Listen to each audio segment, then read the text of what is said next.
As he was a member of the dynamic duo McFadden and Whitehead, he was essential in the production of one of the most memorable anthems in the history of soul and funk music. This man was more than simply a popular singer. He was also a songwriter, producer, and soul visionary whose influence was far greater than most people understand.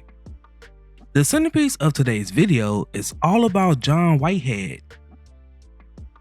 Now, if you guys love my videos and love supporting me, then I suggest you become a member of the channel where I will be releasing exclusive videos just for you all. Be sure to get that family tier so you won't miss out on these exclusive perks. Now, before we start, let's be sure to leave a like on the video, subscribe to the channel, and push that notification bell to be sure you won't miss out on any more content. Now, without further ado, let's cue that intro.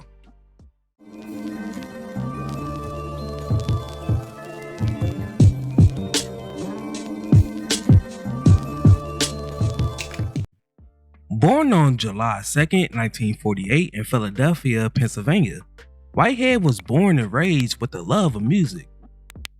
Whitehead met Jean McFadden as a child, and they grew up in the same disadvantaged Philadelphia neighborhood. Whitehead and McFadden attended Edison High School in North Philadelphia. While still in high school, they created a group that was called the Epsilons, along with Whitehead's cousin, Ronald Lowry, who went on to become part of Frankie Beverly's Maze, and Alan Betty. The group also comprised of James Knight and Lloyd Parks, a future Blue Notes member. The group's big break came when Otis Redding visited Philadelphia. Impressed by the group, Redding invited them to play in his revue. They toured with him from the late 60s until his sudden passing in an airplane accident in 1967. During that time with Otis, they was able to make sort of a name for themselves. So, following this chance, they obtained a minor record deal with Stax Records, and they had little success with the song The Echo in 1970. After Lloyd Parks left the group to join Harold Melvin and the Blue Notes, Gene and John renamed the group The Talk of the Town and collaborated with Gamble and Huff. Gamble and Huff helped McFadden and Whitehead hone their skills while they was working with North Bay Records. Kenny Gamble and Leon Huff hired McFadden and Whitehead for their Philadelphia International label. In the 70s, after discovering their writing and producing ability, initially partnering them on the song I Always Love My Mama for the Intruders. While at the label, their songs or productions was often used by the OJs for their hit Backstabbers in 1972. They peaked at number 3 on the Billboard Hot 100 charts and number 1 on the Billboard Hot Souls charts. And Archie Bell and the Drells for their hits Let's Groove, The Soul City Walk, Strategy, and Don't Let Love Get You Down. As writers and producers, McFadden and Whitehead went on to achieve 22 gold singles, 2 platinum albums, and 2 Grammy nominations over the following 6 years, with the most notable songs being Bad Luck, Wake Up Everybody, Praying, and Where Are All My Friends for Harold Melvin and the Blue Notes, as well as The More I Get, The More I Want, and Cold Cold World for Teddy Pendergrass. Also to mention, Just Gotta Be More Careful for Carolyn Crawford. The production duo also collaborated with several musicians such as Melba Moore, Freddie Jackson, Gloria Gaynor, Gladys Knight, the Jackson 5, James Brown, Stevie Wonder, Lou Rawls, Billy Collins, and Bo Williams. In 1978, they returned to the studio as McFadden and Whitehead to record their song Ain't No Stoppin Us Now in one single take. Whitehead wrote majority of the lyrics on the spot. The song was a global hit, topping the R&B charts and eventually becoming Philadelphia's sports anthem. The song peaked at number 1 on the R&B charts and number 3 on the mainstream charts, selling 8 million copies worldwide, selling over 8 million records worldwide, earning a Grammy nomination. The group's debut album was released in 1979 and it peaked at number 23 on the Billboard 200 charts and number 5 on the Billboard R&B albums chart, selling over 1 million copies, earning a gold certification. The group proved unable to generate a successful follow-up with the song I Heard It in a Love Song, which peaked at number 23 on the Billboard R&B charts and number 74 on the dance charts. And I've Been Pushed Aside, that peaked at number 73 on the Billboard R&B charts.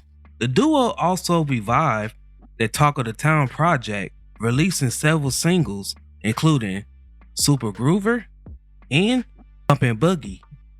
In 1980, the duo released a second album titled I Heard It in a Love Song that peaked at 153 on the Billboard 200 charts and number 28 on the Billboard R&B albums charts.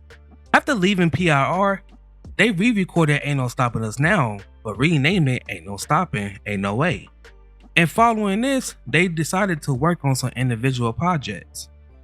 The duo appeared on the Oprah Winfrey Show, where they sang their most popular song on the episode when Oprah Winfrey had highlighted the greatest tunes of the 70s. According to Casey Kasem, he claimed that McFadden and Whitehead was in Chicago on May 25th, 1979, promoting their music and doing interviews. Because they agreed to do one more music interview at the last minute, they rescheduled a flight which was supposed to bring them to Los Angeles the following day on May 26th. Their original flight was American Airlines Flight 191, and unfortunately, on May 25th, it crashed shortly after taking off from the airport, unaliving all 258 passengers and crew members. In 1982, the group signed with Capitol Records and they released their album Moving On, which peaked at number 64 on the Billboard Top R&B Albums charts. Now, following the release of this album in 1982, McFadden and Whitehead parted ways. Unfortunately, later, Whitehead went to prison for tax evasion. Following his release, he released a solo album titled I Need Money Bad. McFadden and Whitehead reunited in the 90s to perform at corporate functions and disco nostalgia shows. One of the most tragic events in soul music history happened on May 11th, 2004, when John was tragically unalive. Two shooters appeared to open up fire on him and a family friend while they was working on a car outside of his home. Now, according to some sources, some claim that Whitehead was working on the car, others claim that it was his friend that was working on the car, while some reports also state that the car was Whitehead's, while others state that the car was Whitehead's nephew's. Anyway, this crime happened in an apparent instant of mistaken identity. Whitehead was shot by two unknown shooters, who then escaped.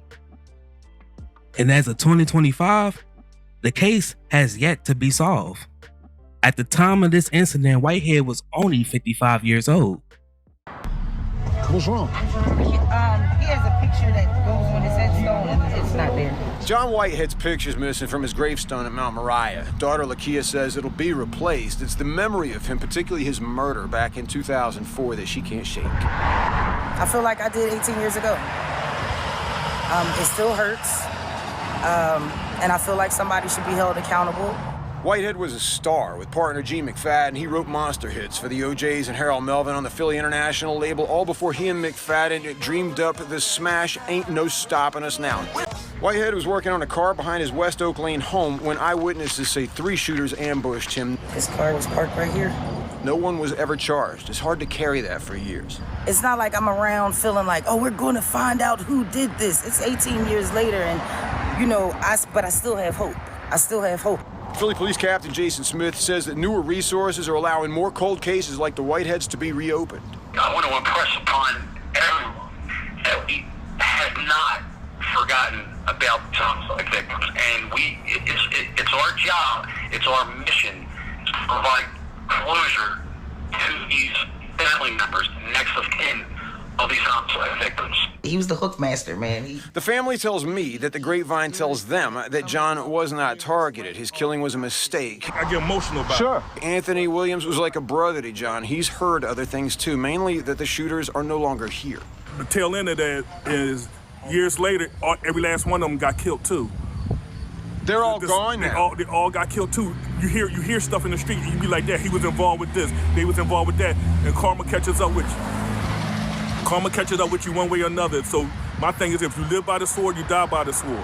Karima Whitehead says she hears her father's music every day. It changes you. You live with the pain. There's way too much of that going around. If you have info on John Whitehead or any other Philly cold case, reach out.